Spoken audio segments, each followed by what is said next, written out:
नमस्कार साथियों, आज हम लोग भगवान बुद्ध के बारे में जानेंगे क्योंकि आज बुद्ध पूर्णिमा है।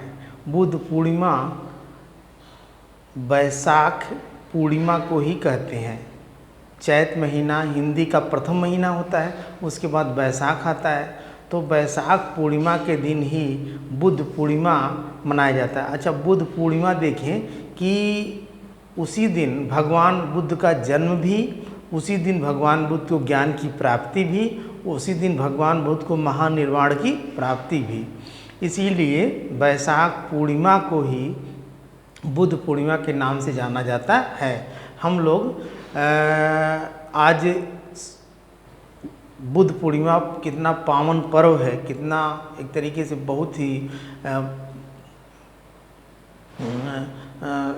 कहा जाएगा पवित्र पर्व है, जिसके बारे में हम लोग सभी लोगों को जानना चाहिए। हमारे जो भगवान बुद्ध, हालांकि धर्म तो हमारा देश धर्मों का ही देश है और इस देश में तमाम प्रकार के धर्म हैं जो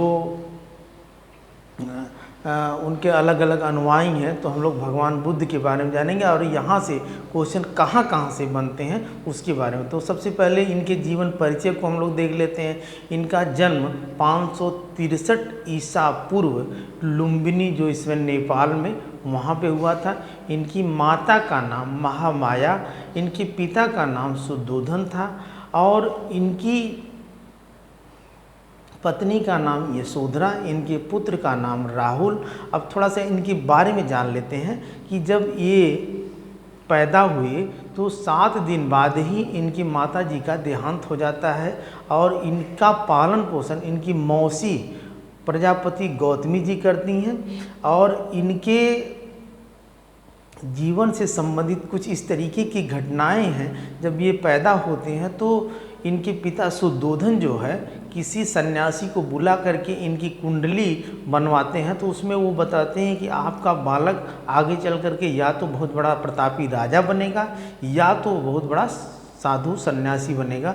तो इनके पिताजी को कहीं न कहीं इस बात की डर होने लगती है कि मेरा पुत्र सन्यासी न बन जाए। तो ये अपने पूरे राज में इस तरीके की व्यवस्था कर देते हैं जिससे मेरे पुत्र को किसी प्रकार का कष्ट ना हो।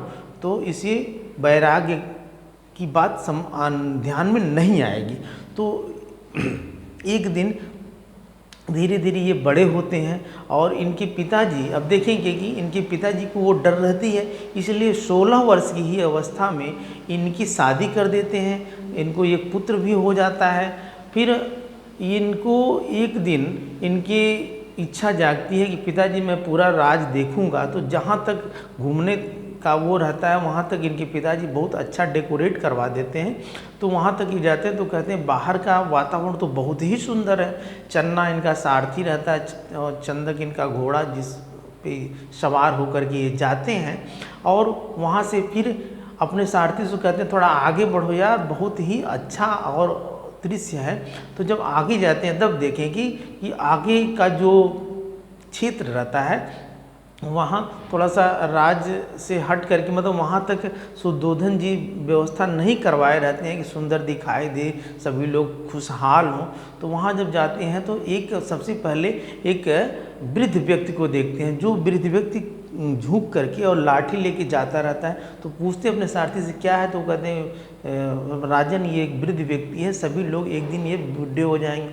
फिर एक बीमार व्यक्ति को देखते हैं जो दुबला पतला रहता है। तो कहते हैं ये क्या है, कहना कि इसको किसी बीमारी है, कोई कष्ट है। फिर आगे जा कर के एक मृत व्यक्ति को, जिसको 4 लोग कंधे पे लेके जाते हैं, उनको देखते हैं ये क्या है, कहते हैं कि ये एक न एक दिन सभी लोगों को मरना है।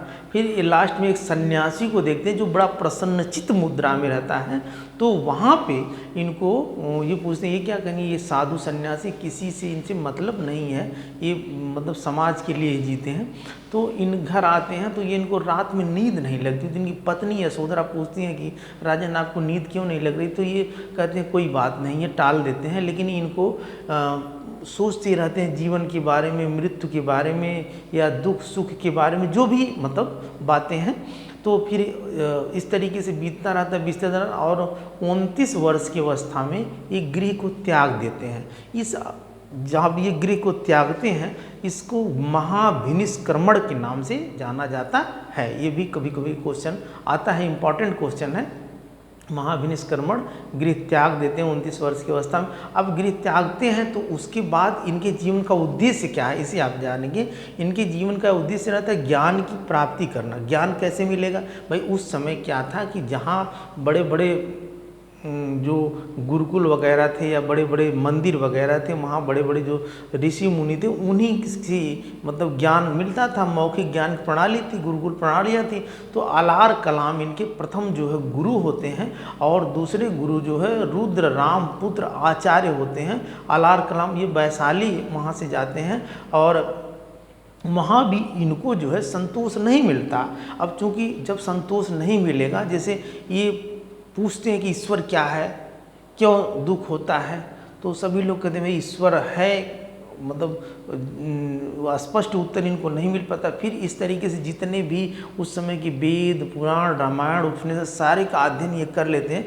लास्ट में इनको समझ में नहीं आता आखिरकार ये सारी चीज़ें क्यों हैं या इसके जीवन का उद्देश्य क्या है। तो फिर ये जाते हैं निरंजना नदी के तट पर, बोध गया बिहार में, जो है बिना जल बिना भोजन किए 45 दिन तक जो है बैठ जाते हैं। और उसके बाद जो है इनका शरीर सूख करके एकदम लकड़ी के समान हो जाता है। फिर वहाँ पे इनको लगता है कि अब तो मेरा जीवन ही चला जाएगा। तो कुछ जाति रहते हैं, वो सारंगी बजाने वाले, कुछ आवाज़ इनको आती है, तो उसमें आवाज़ निकलती है कि तार इतना न खींचो कि टूट जाए। तो इनको लगता है कि अगर मेरा जीवन ही नहीं रहा तो मैं दूसरों को क्या मतलब इसका बताऊंगा कि अपने जीवन का रहस्य या जो दुख है, जो सुख है, जो अच्छाई है, जो बुराई। तो फिर वहाँ से एक सुजाता नाम की राजा की लड़की जो व्रत रहती है और पीपल के पेड़ की इनको खीर खिलाती, फिर इनको थोड़ा सा ज्ञान होता है, तो वहीं से इनको फिर ज्ञान हो जाता है। तो वहीं से इनको तथागत और सिद्धार्थ से इनको बुद्ध कहा जाता है। इनके बचपन का नाम सिद्धार्थ, फिर वहीं से इनको बुद्ध कहा जाता है, गौतम बुद्ध कहा जाता है या तथागत कहा जाता है। अब वहाँ से जब इनको ज्ञान प्राप्त हो जाता है तो फिर घूम घूम करके ये अपने ज्ञान का प्रचार करने लगते हैं। तो प्रथम उपदेश अपना 5 ब्राह्मण को, शिष्यों को अपने सारनाथ बनारस में देते हैं, जिन्हें धर्म चक्र परिवर्तन के नाम से जाना जाता है। वहाँ आते हैं। फिर अधिकतर इनका जो है श्रावस्ती में समय बीतता है। श्रावस्ती में ही प्रसन्नजीत राजा इनके शिष्य बनते हैं, अनाथ पिंडक व्यापारी इनके शिष्य बनते हैं, उनकी पुत्री सुभद्रा इनकी शिष्य बनती हैं। वहीं की कहानी है जो अंगुलीमाल, जो एक बहुत बड़ा डकैत रहता है, वह सभी लोगों को मार करके उनकी अंगुली को काट करके गले में माला बना लेता है, जिसे अंगुलीमाल उसका नाम पड़ता है।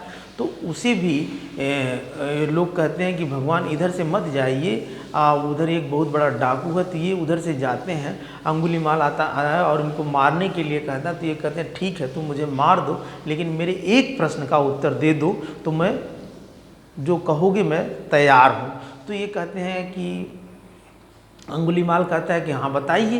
तो कहते हैं कि अच्छा तुम अंगुली काटते हो, मारते भी हो? कहते हैं हाँ। तो कहते हैं कि ठीक है तुम काट लेना, अंगुली भी मार भी देना, लेकिन एक काम मेरा करो कि वो जो पेड़ दिखाई दे रहा उस पेड़ पे जाओ और उसकी एक टहनी को तोड़ लाओ। तो कहता है ये कौन सी बड़ी बात है। जाता है टहनी को तोड़ लाता है। फिर कहते हैं कि जाओ उस टहनी को जोड़ दो।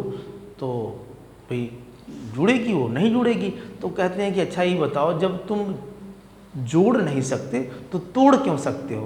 किसी की अंगुली को जो है मतलब जोड़ लगा नहीं सकते तो काट क्यों सकते हो? किसी को जिला नहीं सकते तो मार क्यों सकते हो? फिर अंगुलीमाल को भी ज्ञान हो जाता है, उनका पैर पकड़ लेता है और उसके बाद उसको भी उनका शिष्य बन जाता है। इस तरीके से इनके तमाम शिष्य रहते हैं। इनका प्रिय शिष्य आनंद रहते हैं, वो जो है उनके कहने पर अपने ये संघ में महिलाओं को प्रवेश देते हैं। प्रथम जो है महिला इनकी मौसी ही प्रजापति गौतमी इनकी शिष्या बनती हैं। इनकी पत्नी यशोधरा भी इनकी शिष्या बनती हैं और बहुत सारी इनकी शिष्या बनती हैं। इनका धर्म पूरे लाइट ऑफ एशिया के नाम से इनको जाना जाता है। पूरे विश्व में समझ लीजिए इनके धर्म की चर्चा है। एक तरीके से ये इनका धर्म वैज्ञानिक धर्म है। फिर उसके बाद ये धर्म का प्रचार करते रहते हैं। पावापुर ये पहुँचते हैं। महाचंद नाम का एक जो है आदमी रहता है और उनको शुगर मांस खिला देता है, शुगर की मीट खिला देता है। और ये खाने के बाद इनको अतिसार हो जाता है। अतिसार मतलब पेचिश रोग हो जाता है। और पेचिश रोग हो जाने के बाद ये लास्ट में अपना उपदेश आते हैं, भद्रक नामक एक व्यक्ति को देते हैं कुशीनगर में। और उसके बाद कुशीनगर में ही अपने देह को त्याग देते हैं 483 ईसा पूर्व में। तो इनके पूरा जीवन काल 80 वर्ष तक का रहता है। इनके बारे में थोड़ा सा ये भी जान लेते हैं कि इन्होंने जो इनके 4 आर्य सत्य हैं। 4 आर्य सत्य में पहला है कि दुख, जीवन दुखमय है, जीवन में दुख समुदाय है, दुख निरोध है, दुख निरोध का मार्ग भी है। मतलब इन्होंने बताया कि जीवन में दुख ही दुख है, दुख का कारण है, दुख का निवारण है, दुख दूर करने के उपाय हैं, दुख निवारण करने के उपाय हैं। और उपाय क्या है? 8 अष्टांगिक मार्ग को अगर कोई भी व्यक्ति पालन कर ले तो भाई दुख सुख तो लगा रहेगा, लेकिन उसको अपने जीवन में मध्यम वर्गीय मार्ग इनका है बौद्ध धर्म, और उस हिसाब से इनका जीवन बहुत ही अच्छे से चलेगा। अब 8 अष्टांगिक मार्ग आप देखें कौन कौन है। पहला तो सम्यक दृष्टि, सम्यक संकल्प, सम्यक वाणी, सम्यक कर्म, सम्यक आजीविका, सम्यक व्यायाम, सम्यक स्मृति, सम्यक समाधि। अब सम्यक दृष्टि से स्पष्ट है, समान भाव से सबको देखें। सम्यक संकल्प, सम्यक संकल्प मतलब संकल्प लें अच्छे कार्य को करने के लिए।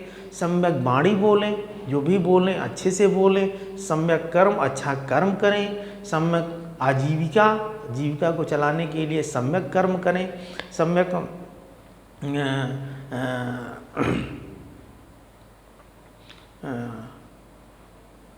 व्यायाम, अपने को जो है नियमित रहें, संयमित रहें, योग व्यायाम भी करें। सम्यक स्मृति, ऐसी बातों का ध्यान करें जो अच्छी हों, बुरी बातों का ध्यान मत करें।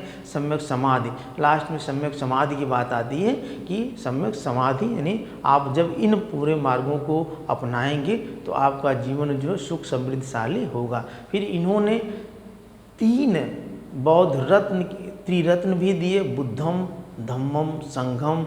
10 शील भी दिए, सत्य, अहिंसा, अस्तेय, अपरिग्रह, ब्रह्मचर्य, इस तरीके के इनका पालन भी करके, यानी इन्होंने बताया कि गृहस्थ जीवन में रह करके भी आदमी अच्छे से अपना जीवन जी सकता है। फिर इसके बाद जो है थोड़ी सी बौद्ध धर्म और उनकी शिक्षा के बारे में आप जान लें। बौद्ध धर्म और उनकी शिक्षा, इनका जो शिक्षा से संबंधित है, यानी इनके 8 वर्ष में बच्चा जब हो जाएगा तो उसको प्रवज्जा संस्कार होगा। प्रवज्जा संस्कार में बुद्धम शरणम गच्छामि, धम्मम शरणम गच्छामि, संघम शरणम गच्छामि मंत्रों का उच्चारण करके कोई उपासक हो या कोई भंते हो या कोई बौद्ध धर्म का जो भी ज्ञाता हो आकर के उसका प्रवज्जा संस्कार करेगा। 8 वर्ष में प्राथमिक शिक्षा उसकी प्रारंभ होगी और प्राथमिक शिक्षा और उच्च शिक्षा भी इनकी दी जाएगी। इनकी शिक्षा पाली भाषा में दी जाएगी। जातक कथाएं इनकी शिक्षा से संबंधित है, इनके जन्म से संबंधित है। इनके बाद जो है तक्षशिला, नालंदा, विक्रमशिला उस समय के बड़े बड़े विश्वविद्यालय थे जिसमें उच्च शिक्षाएं दी जाती थी, वैज्ञानिक शिक्षाएं दी जाती थी। और इसके बाद 22 वर्ष जब हो जाता था बच्चे को तो उस समय उपसंपदा संस्कार दिया जाता। देखिए 2 संस्कार इनमें, एक प्रवज्जा संस्कार जब शिक्षा प्रारंभ होगी तो वो समय, और एक जो है उपसंपदा संस्कार 22 वर्ष की अवस्था में, यानी 8 वर्ष की अवस्था में प्राथमिक शिक्षा प्रारंभ होगी और 12 वर्ष की अवस्था में उच्च शिक्षा इनकी प्रारंभ होगी। तो इस तरीके से इनके बारे में अभी बहुत सारी चीज़ें हैं। भगवान बुद्ध के बारे में, भगवान बुद्ध का दर्शन बहुत ही बड़ा है, लेकिन छोटी सी चीज़ें मतलब जो भी मैं बता रहा हूँ, और आप लोग किताबों का भी अध्ययन करेंगे, इनके बारे में भी जानेंगे। इनका धर्म वैज्ञानिक धर्म है। आज के लिए इतना ही, धन्यवाद।